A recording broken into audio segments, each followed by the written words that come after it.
Ok, bueno, ahora vamos a ir más rápido, porque yo me propongo terminar hoy la epístola. Así que vamos a ir tocando algunas cosas sobresalientes. Quiero detenerme un poquito en algunas partes.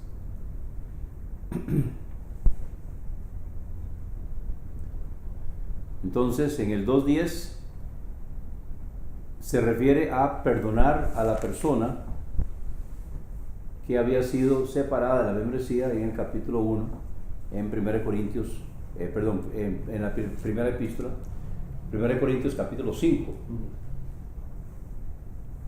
donde había un caso craso de inmoralidad.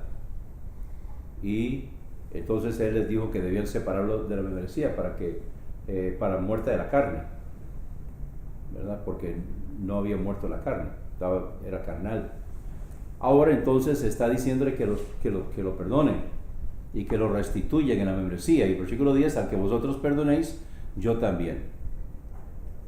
Ahora, en Troas, versículo 12, llegó buscando a su hermano Tito. Como no lo encontró, entonces se despidió y partió hacia Macedonia.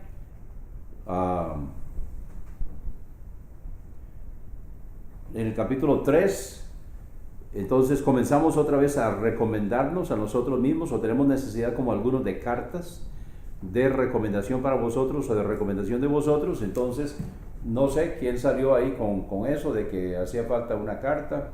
Entonces él les dice, versículo 2, vosotros sois nuestra carta, escrita en nuestros corazones, conocida y leída por todos los hombres. O sea, los corintios son la carta en el corazón de Pablo y de los que están con él, siendo manifiesto que sois carta de Cristo, ministrada por nosotros, escrita no con tinta, sino con el Espíritu del Dios vivo, no en tablas de piedra, sino en tablas de carne del corazón.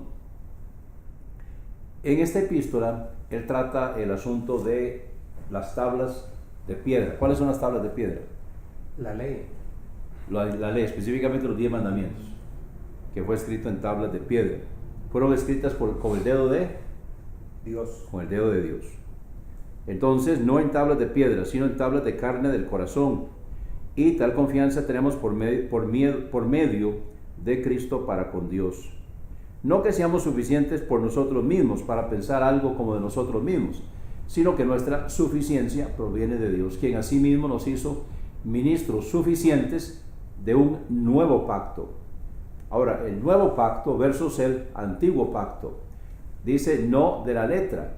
¿Cuál es el pacto de la letra? De la ley. La ley, sino del Espíritu, porque la letra mata, pero el Espíritu vivifica. Y si el ministerio de muerte grabado con letras en piedras fue con gloria, ¿a qué se refiere?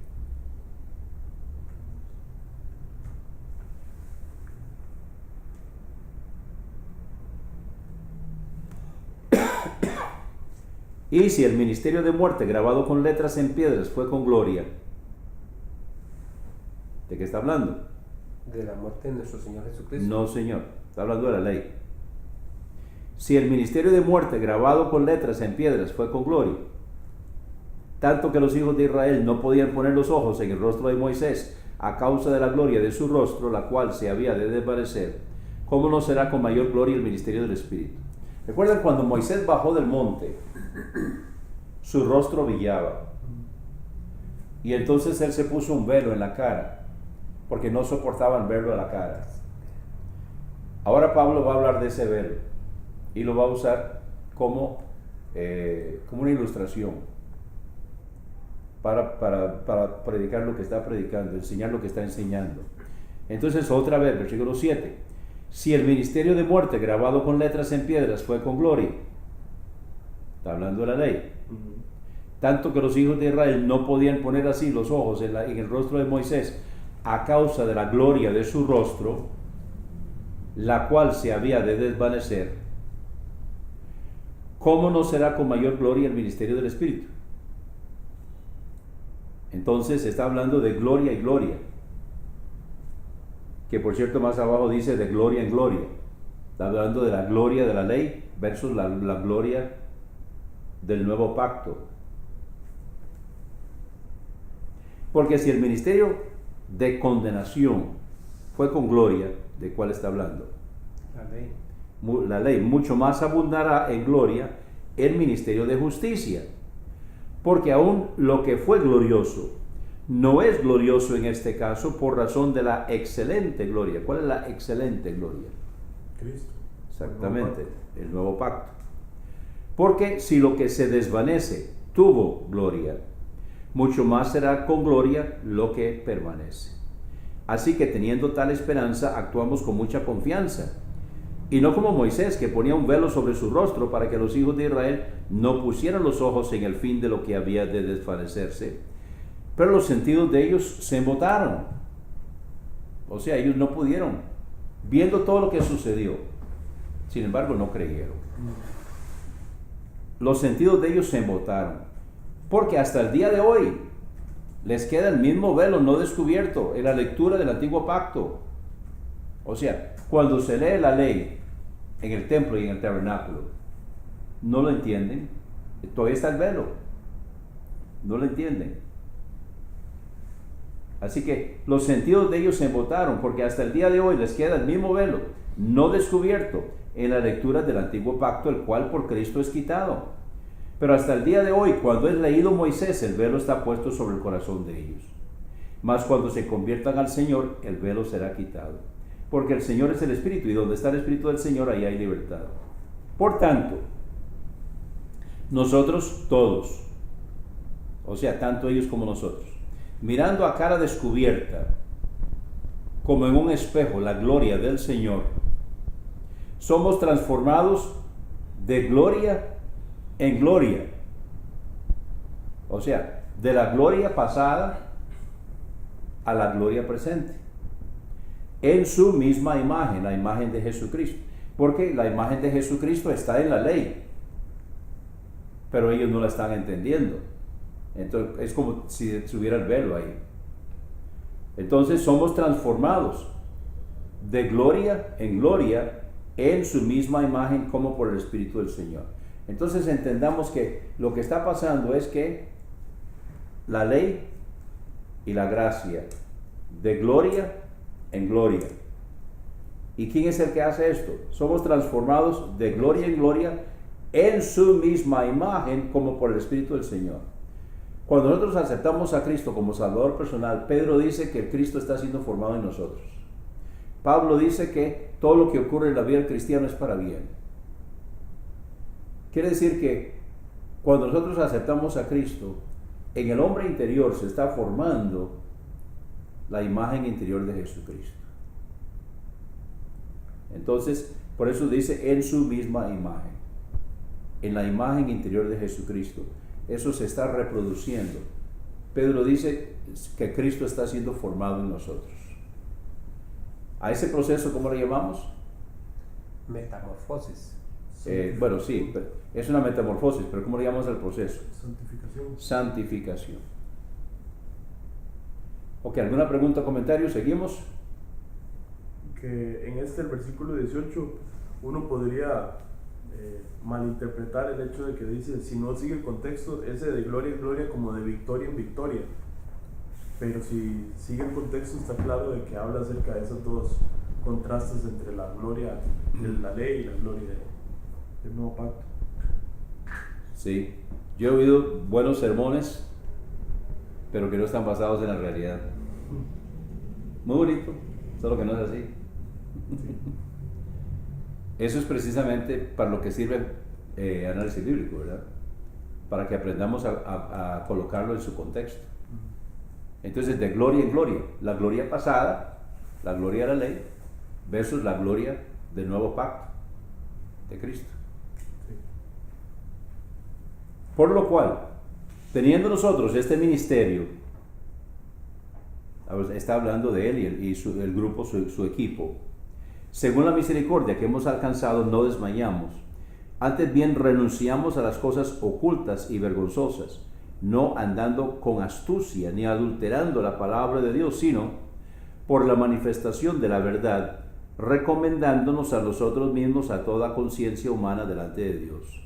Entonces, nosotros tenemos que andar de tal manera que no estamos escondiendo nada. Cuando una persona miente puede estar seguro que tarde o temprano va a salir la mentira.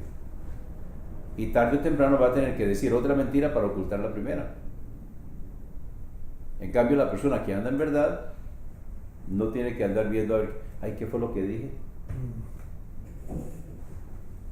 Qué feo debe ser vivir en mentira, ¿verdad? Porque, y después se les olvidó qué fue lo que dijeron. Y sale.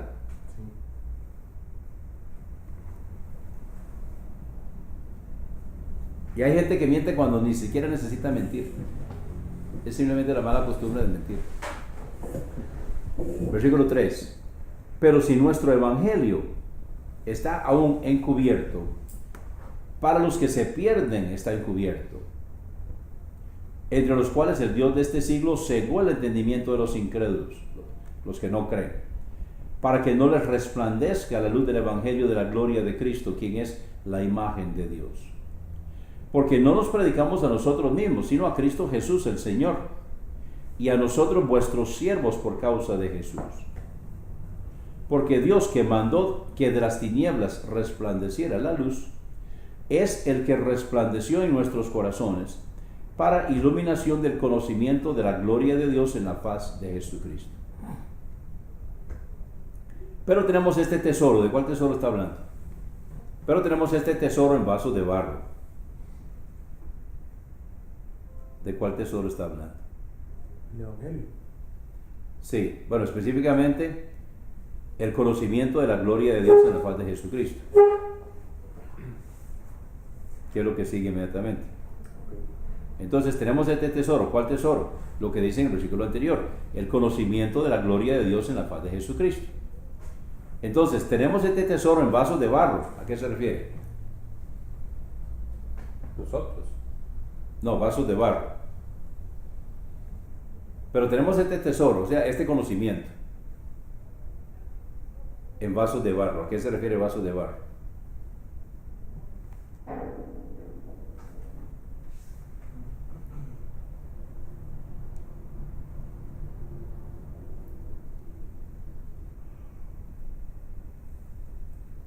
Bueno, se refiere a nuestro cuerpo, o sea que es frágil, que es un cuerpo de pecado. Entonces, pero tenemos este tesoro en vasos de barro, para que la excelencia del poder sea de Dios y no de nosotros.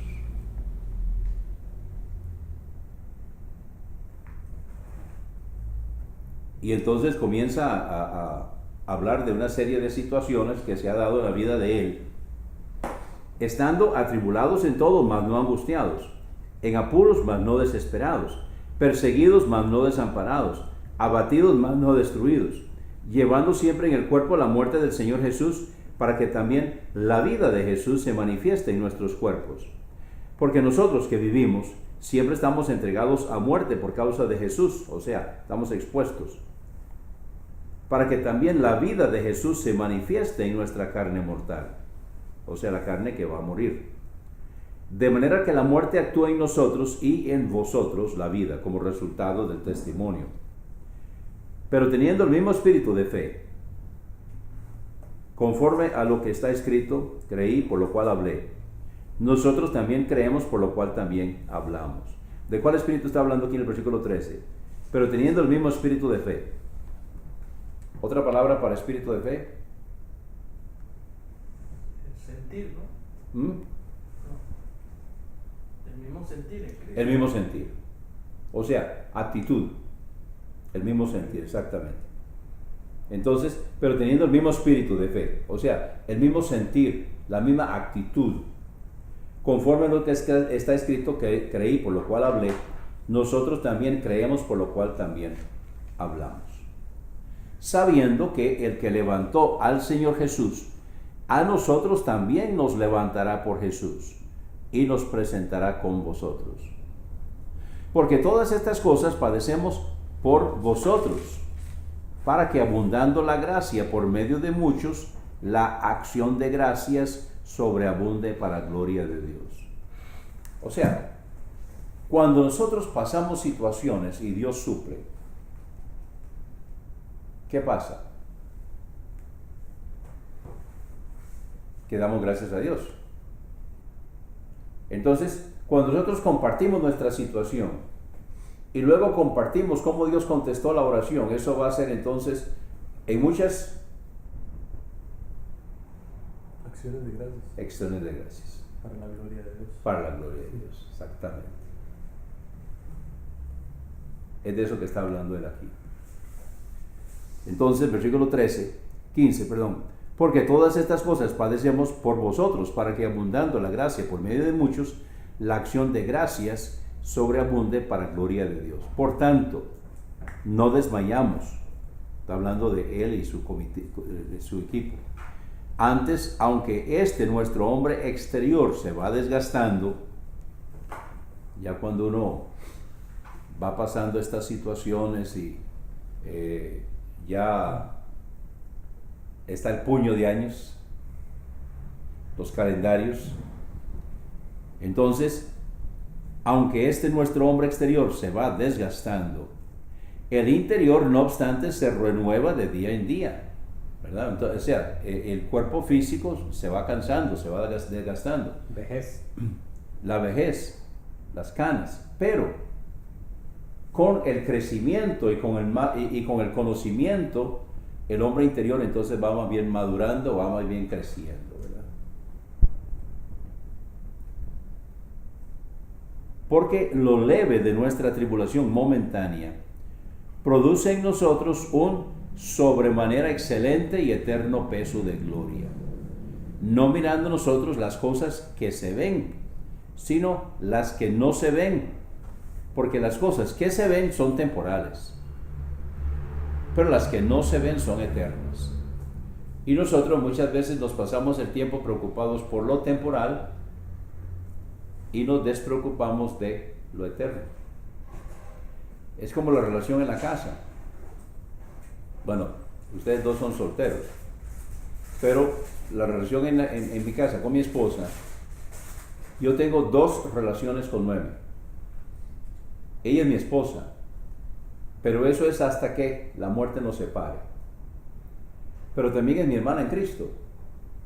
Muchas veces en los hogares nosotros nos preocupamos por la relación pasajera, temporal, y descuidamos la eterna. Entonces me preocupo por quedar bien con mi mujer, pero no me preocupo por quedar bien con mi hermana.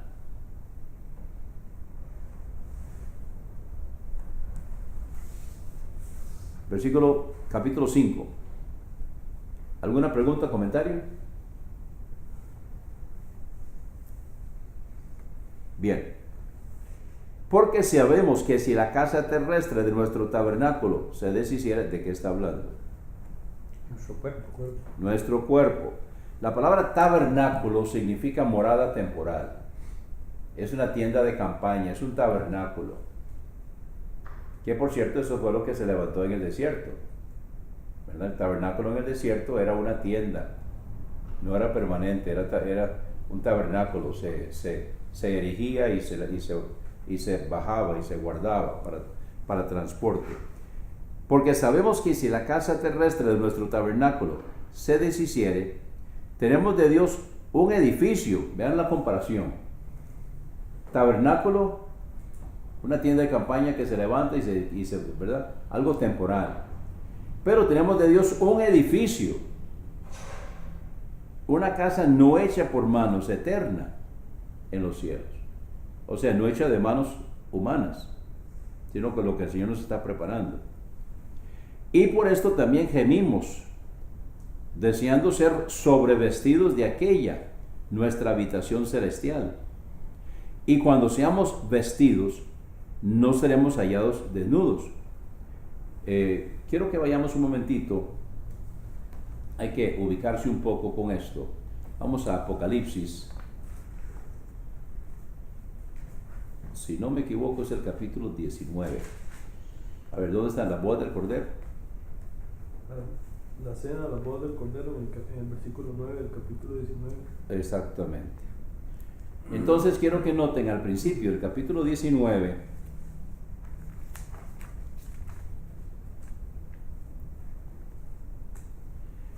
comenzando con el versículo 7, Apocalipsis 19, 7. Gocémonos y alegrémonos y démosle gloria porque han llegado las bodas del Cordero y su esposa se ha preparado. Y le fue dado que se vista de lino fino, limpio y resplandeciente, porque el lino fino son las justificaciones de los santos, o sea, las obras justas de los santos. Entonces, esta es la vestidura, esto es lo que va a vestir, ¿verdad?, a la iglesia en las bodas del Cordero. ¿Estamos? Volvamos ahora a 2 Corintios. Entonces dice, En el 3. 5:13, no, 5:3. 5:3. 3. Sí, señor. Ok, sí. El 2, y por esto también gemimos deseando ser sobrevestidos de aquella nuestra habitación celestial, y cuando seamos vestidos, no seremos hallados desnudos. Yo tengo un sermón, santos desnudos en la presencia del Señor. Se refiere a cuando no tengamos esas obras justas, porque eso se va a probar en el tribunal de Cristo y va a pasar como por fuego y va a quedar solamente lo que pasa la prueba. Esa es la vestidura, ¿verdad? Entonces, aquellas cosas que yo hice, aquellas cosas por las que yo recibí reconocimiento, aquellas cosas por las que yo recibí gloria, no van a recibir premios, galardones y coronas, y eso no es la vestimenta en la boda del Cordero, ¿verdad? Entonces, Pablo está mencionando aquí, y Juan lo menciona allá en Apocalipsis. Volviendo a 2 Corintios 5:4, porque asimismo los que estamos en este tabernáculo gemimos, estando cargados, porque no quisiéramos ser desnudados, sino sobrevestidos, para que lo mortal sea absorbido por la vida. Mas el que nos hizo para esto mismo es Dios, quien también nos ha dado las arras del Espíritu. ¿Qué son las arras del Espíritu? El anticipo. Perdón, más bien la garantía. Sí, bueno, anticipo, garantía, las arras.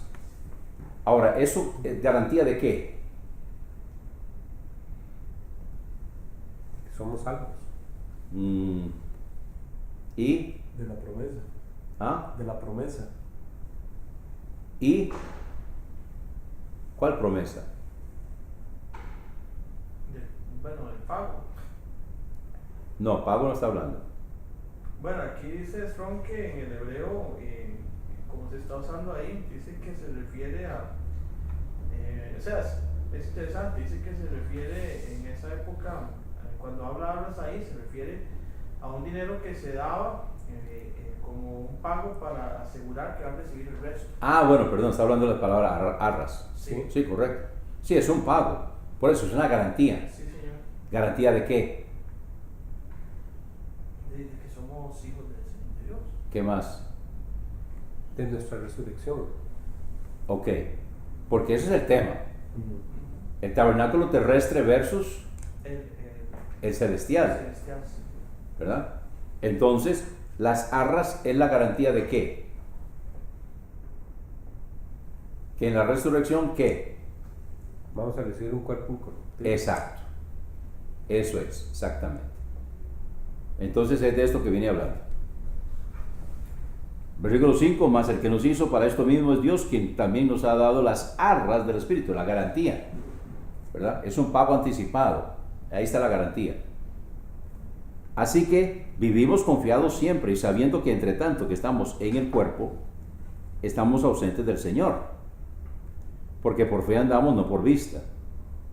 Pero confiamos y más bien quisiéramos estar ausentes del cuerpo y presentes al Señor.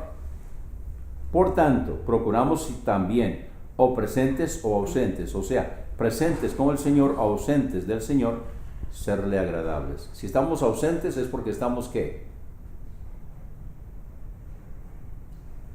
Si estamos ausentes, Vivos terminalmente. Exacto, estamos en este cuerpo. Estamos ausentes del Señor, estamos en este cuerpo. Si estamos presentes, es porque, Ya partimos. exacto, ya partimos.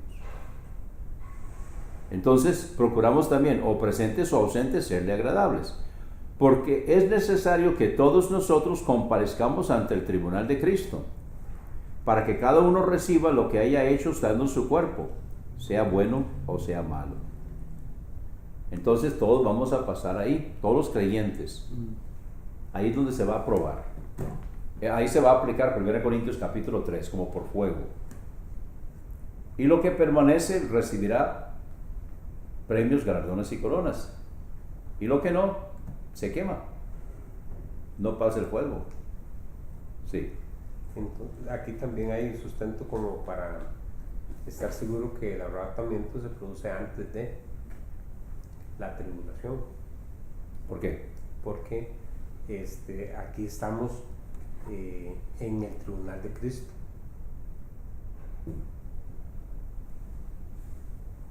No necesariamente. El tribunal de Cristo ocurre mientras aquí se está llevando a cabo la tribulación. Sí, estamos hablando de los salvos. Sí, es el tribunal de Cristo y la boda del Cordero. Ajá, entonces estamos hablando de los salvos que están en las bodas, Sí, no en la tribulación. no estamos, sí, pero no dice en qué momento. No, pero Puede ser puede ser mid, puede ser la mitad. Lo que no puede ser es al final.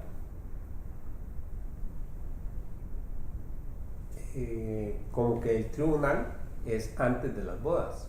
¿Sí? Correcto. ¿Y? Sabemos que es después del arrebatamiento. Ajá, es correcto. ¿Sí? Pero eso no nos dice cuándo es el arrebatamiento. No nos dice cuándo. No nos dice si es al principio de la semana o a la mitad de la semana. O sea, basado en esto, no nos dice ninguno de los dos. No dice cuándo. Porque está el tribunal de Cristo y la boda del Cordero. Ajá. Entonces, si es a la mitad, hay 3 años y medio ahí. Si es al principio, hay 7 años.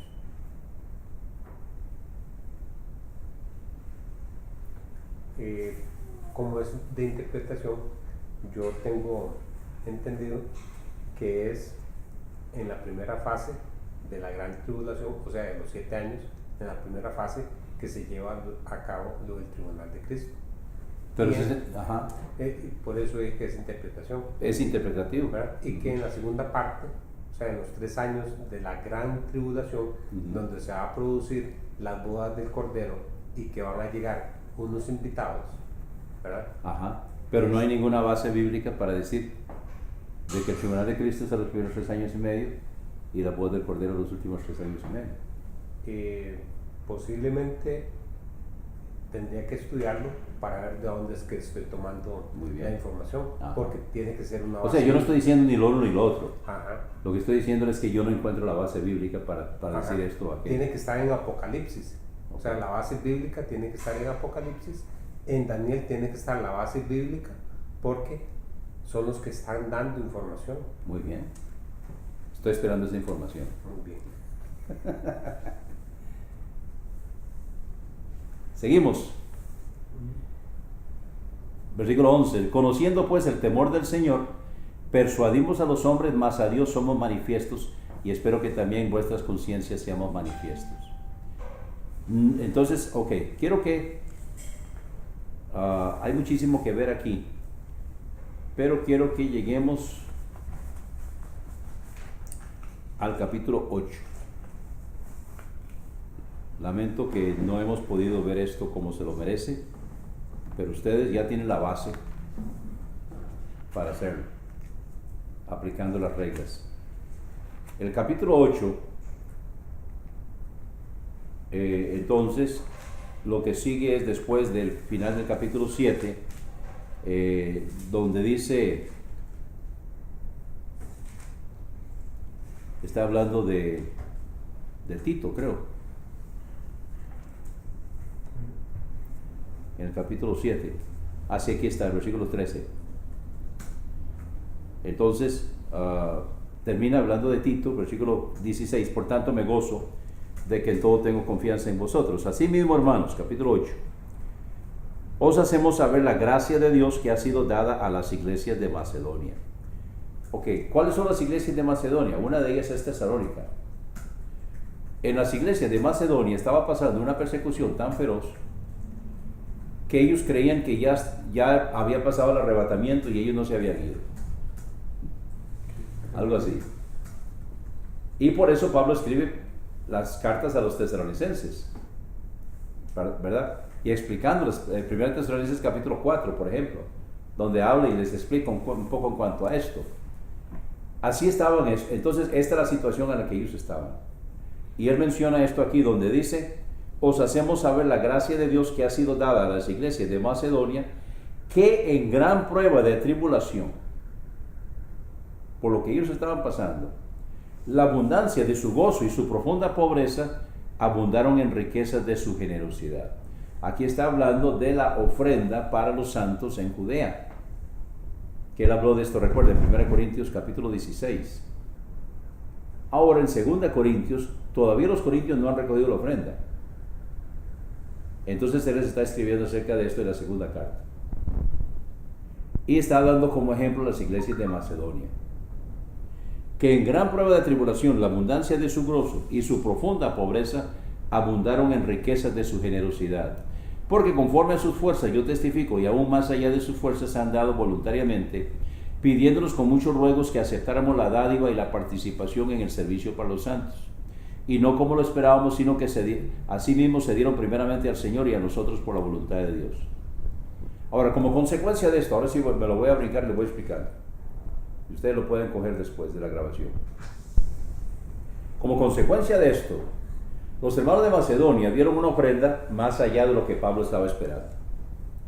Y ahora entonces él tiene que escribirles a los hermanos de Corinto para prepararlos, por si en la comitiva que va a llegar a recoger la ofrenda vienen algunos de los de Macedonia, para que no los coja desprevenidos a los de Corinto, sino que ya ellos estén prevenidos y hayan recogido la ofrenda, sabiendo que los hermanos de Macedonia en profunda pobreza dieron más allá de lo que podían.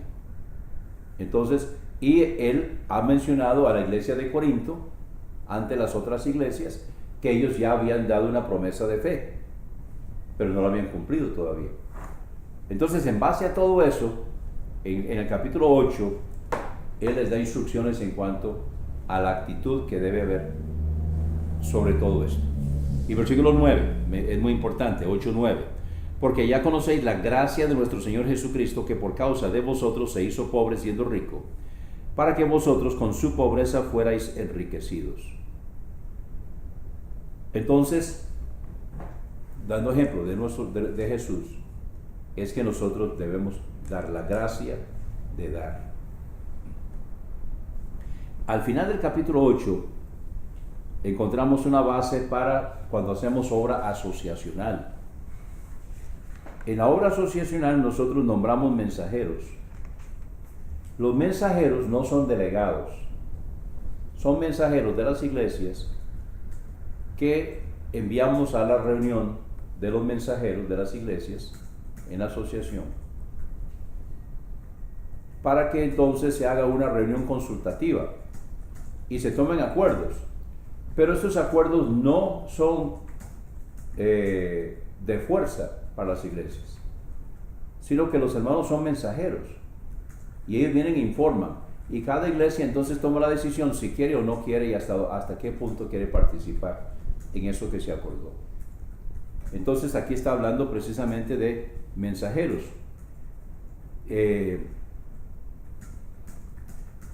Comenzando con el versículo 18. Enviamos juntamente con él, o sea con Tito, al hermano cuya alabanza en el evangelio se oye por todas las iglesias, y no solo esto, sino que también fue designado por las iglesias como nuestro compañero de viaje para llevar esta dádiva, que es administrada por nosotros para gloria del mismo Señor, para demostrar vuestra solicitud, evitando esto, que alguien nos vitupere en esta abundancia que ministramos, procurando lo honesto no solo delante del Señor, sino también delante de los hombres. Enviamos también con ellos a nuestro hermano, a quien hemos hallado dirigente muchas veces en muchas cosas, pero ahora mucho más dirigente por la mucha confianza que tenía en vosotros. En cuanto a Tito, es mi compañero y colaborador para con vosotros. Y en cuanto a nuestros hermanos, son mensajeros de las iglesias y gloria de Cristo. Mostrad pues para con ellos y ante las iglesias la prueba de vuestro amor y de nuestro gloriarnos acerca de vosotros. Entonces ahí está dándoles instrucciones sobre cómo tratar a los hermanos que son mensajeros de las iglesias y que andan recogiendo esta ofrenda en las iglesias para llevarlo allá a Macedonia, a Judea. En el capítulo 9 hay algunos principios en cuanto a las dádivas cristianas. Dice el versículo 6, por esto digo, el que siembra escasamente también segará, y el que siembra generosamente también segará. Cada uno dé como propuso en su corazón, no con tristeza ni por necesidad, porque Dios ama al dador alegre. Y poderoso es Dios, para hacer que abunde en vosotros toda gracia, a fin de que teniendo siempre en todas las cosas todo lo suficiente, abundéis para toda buena obra, como está escrito, repartió, dio a los pobres, su justicia permanece para siempre. El versículo 10 es muy importante. El versículo 10 lo que dice, y el que da semilla al que siembra, también dará pan para comer. Y multiplicará vuestra sementera. ¿Qué es la sementera?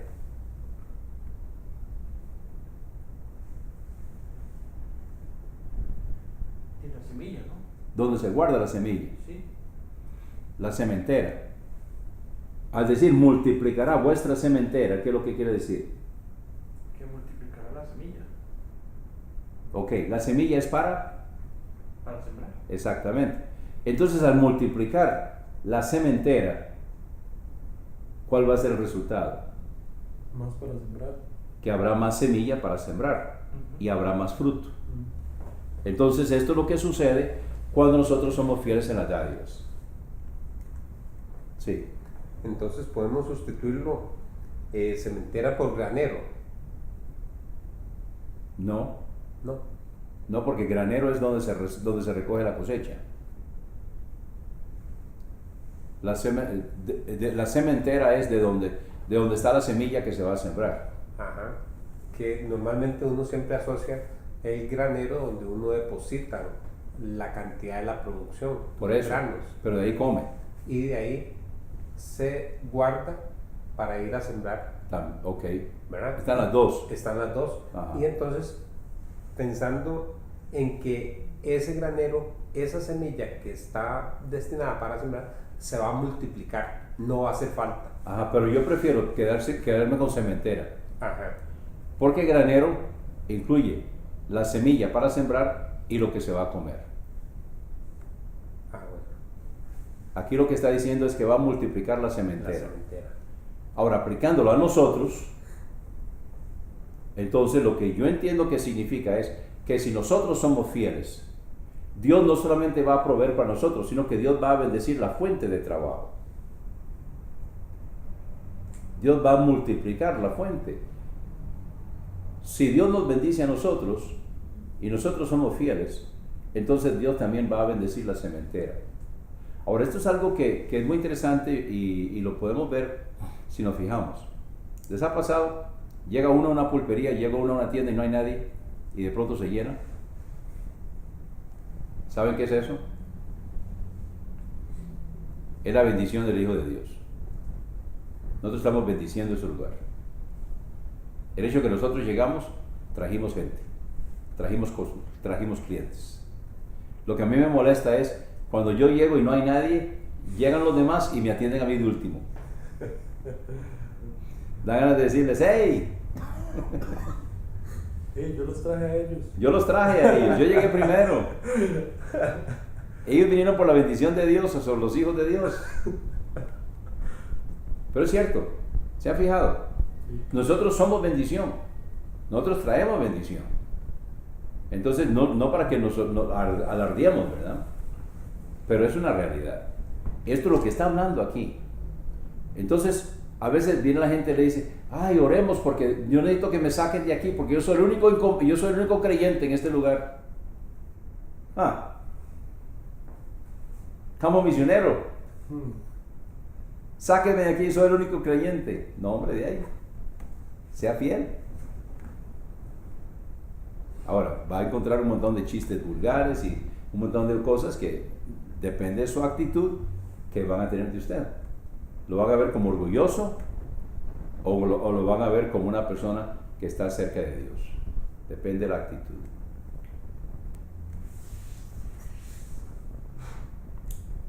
Entonces, versículo 10, el que da semilla al que siembra también dará pan para comer, y multiplicará vuestra sementera, y aumentará los frutos de vuestra justicia, para que seáis enriquecidos en todo para toda generosidad, la cual produce por medio de nosotros acción de gracias a Dios. Tomen nota del versículo 11.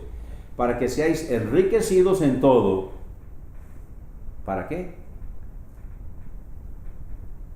Para toda generosidad.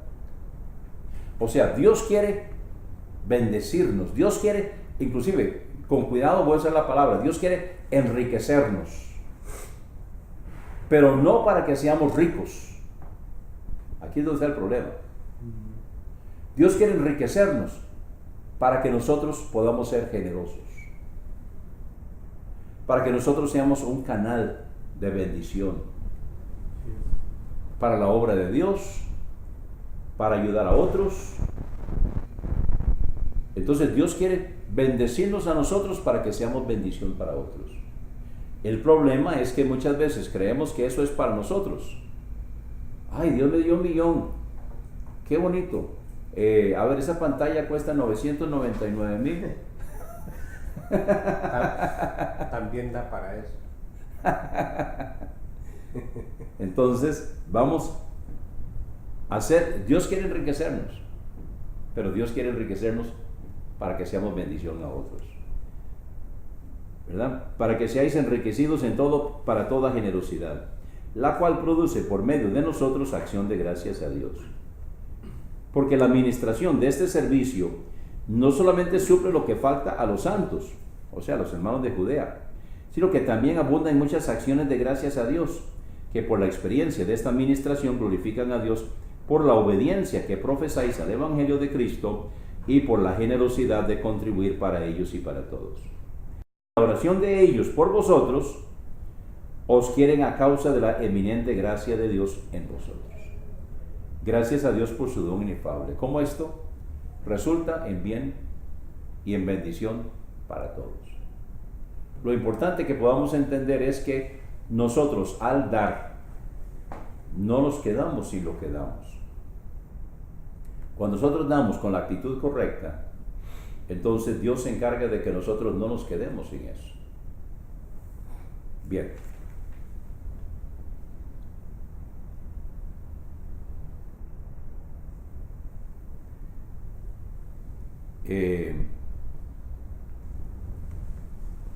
Faltan 10, 11, 12 y 13. Vamos a hablar un poquito del capítulo 12 y ahí vamos a parar. Ciertamente no me conviene gloriarme, pero vendré a las visiones y a las revelaciones del Señor. Conozco a un hombre en Cristo que hace 14 años, si en el cuerpo no lo sé, si fuera el cuerpo no lo sé, Dios lo sabe, fue arrebatado hasta el tercer cielo. Y conozco al tal hombre, si en el cuerpo o fuera el cuerpo no lo sé, Dios lo sabe, que fue arrebatado al paraíso. Ahora, aquí no está hablando del paraíso donde estuvo Jesús. Evidentemente aquí está hablando de otro paraíso, a la presencia del Señor en la actualidad, ¿verdad? Y oyó palabras inefables. ¿Qué significa inefable? Incomprensibles, inescrutables, No, Incomparables. que no se pueden decir. que no se pueden decir. Sí. Búsquese la palabra ahí en Strong, si me hace el favor, Jorge. Inefable, la palabra que se traduce inefable. ¿Qué versículo es ese? El 12. El 12:4. 12:4. Inefable.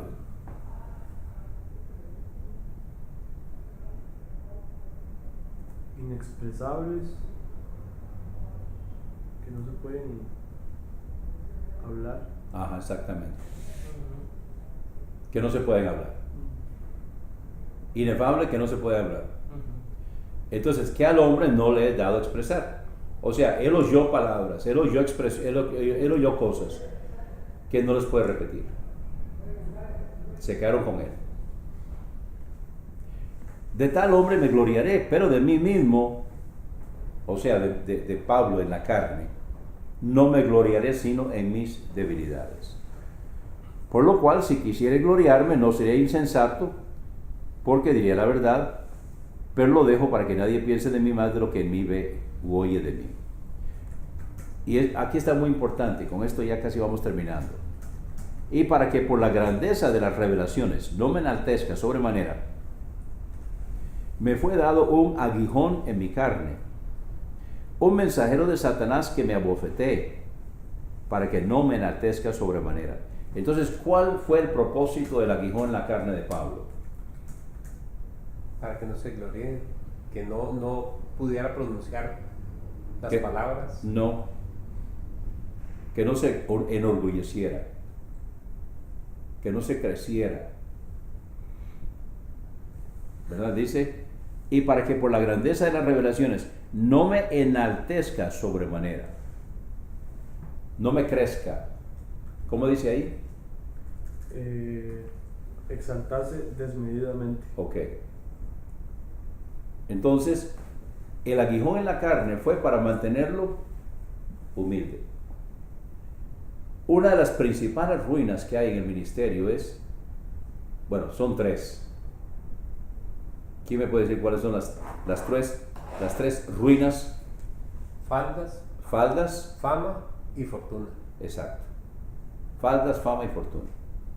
La fama es lo que Dios está impidiendo que le pase a Pablo, ¿verdad? Que no se la vaya a la cabeza. Y fortuna, el dinero, ¿verdad? Entonces, faldas, fama y fortuna. Y el aguijón en la carne de Pablo era para evitar fama, para evitar que se le fuera la cabeza. Esto, mis hermanos, ha arruinado a más de uno. Estábamos hablando de algunos cantantes antes de comenzar la clase. Eso es lo que les ha pasado. La fama se les fue de la cabeza. Y ya no son esa persona que fueron, ¿verdad? Lamentablemente. Se les fue de la cabeza. Entonces, para que por la grandeza de las revelaciones no me enaltezca sobremanera, me fue dado un aguijón en mi carne. Ahora, ¿cuál fue ese aguijón en la carne? Buena pregunta. Buena pregunta. ¿Cuál fue?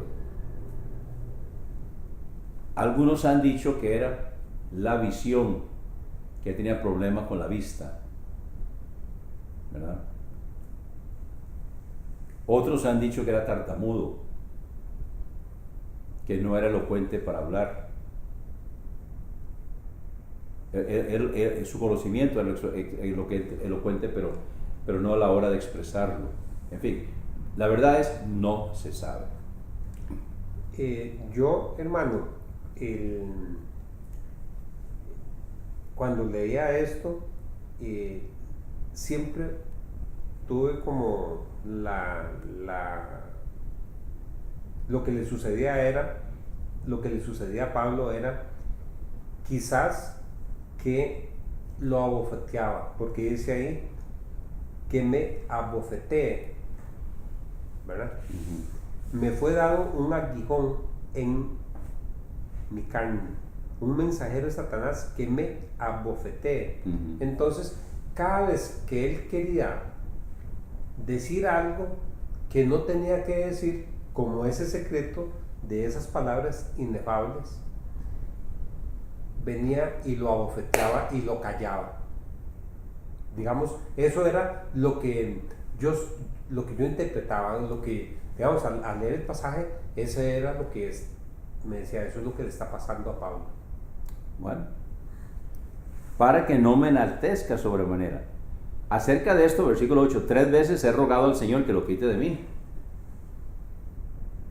Estaba leyendo acerca de cuando preparaba el sermón de ayer, donde Moisés le pidió al Señor que lo dejara entrar a la tierra prometida.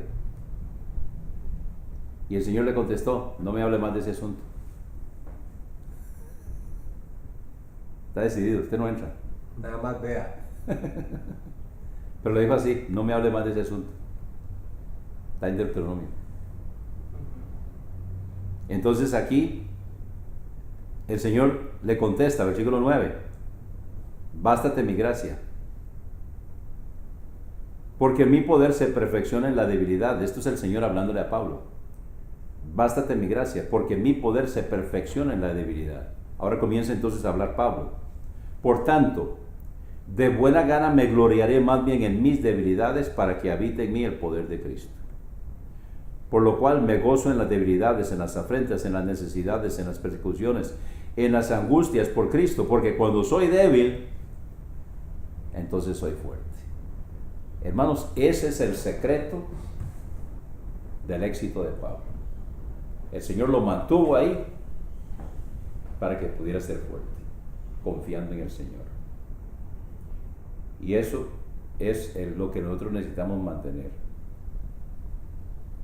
Ser débil, no inútil, débil en el sentido de no confiar en nosotros mismos, para ser fuertes, porque el Señor es el que nos fortalece. Amén.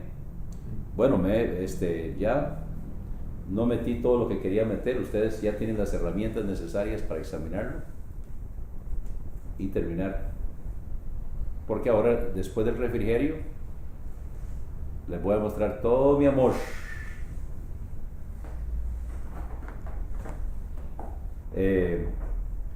Los que están viendo por el video, me alegro mucho de que han quedado con nosotros a través de este año lectivo.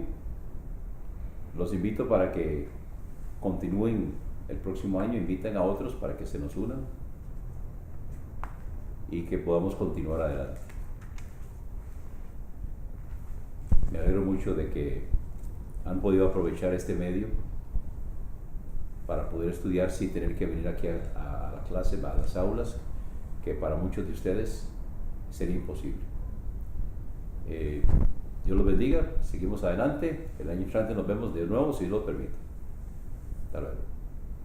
Estamos en 1 Timoteo 4:12. Ninguno tenga en poco tu juventud. Ahora, es posible que cuando un pastor es joven, las personas de más edad entonces tengan en poco su juventud y no lo aprecien, no lo respeten, porque es joven, no tiene la experiencia de ellos.